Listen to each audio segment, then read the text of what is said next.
Powell is going to exit at maybe the best time for his career, because he's going to get out right before what could be a huge implosion, and that means possibly a heavy recession that could play out in 2026. Now, how does that work within investing circles? We will see a drawdown, I think, on the S&P 500. I'm completely opposite of where Tom Lee is on this kind of perma-bull position, even though I am usually a bull, because I know that that is where you're going to make money. So the way you get around this and start to hopefully defend is start to lay into where things are going to be going, and that is assets may be the way to fight inflation, may be the way to fight issues that we're dealing with right now economically. And this is something to look at. The wealthiest of U.S. households now with net worth above $1 billion hold 37% of their wealth in stocks, 35% in businesses.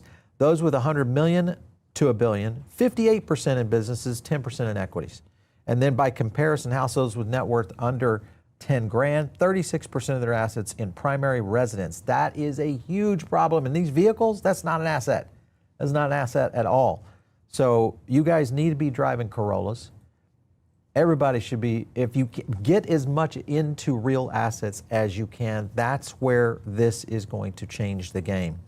Of course, if you look at the overall Americans' net worth under $1 million, this is the kind of thing we're dealing with right there. Let me kind of zoom in on this right here just to show you.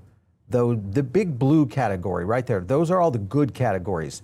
The orange ones, not good categories, okay? Outside of liquid, I think that is still a position that still under 10K is decent. But this idea of where we're dealing with vehicles and primary residence, not that I'm not a big fan of real estate right now outside your primary residence, definitely not on real estate investing. I feel like it's just too long term.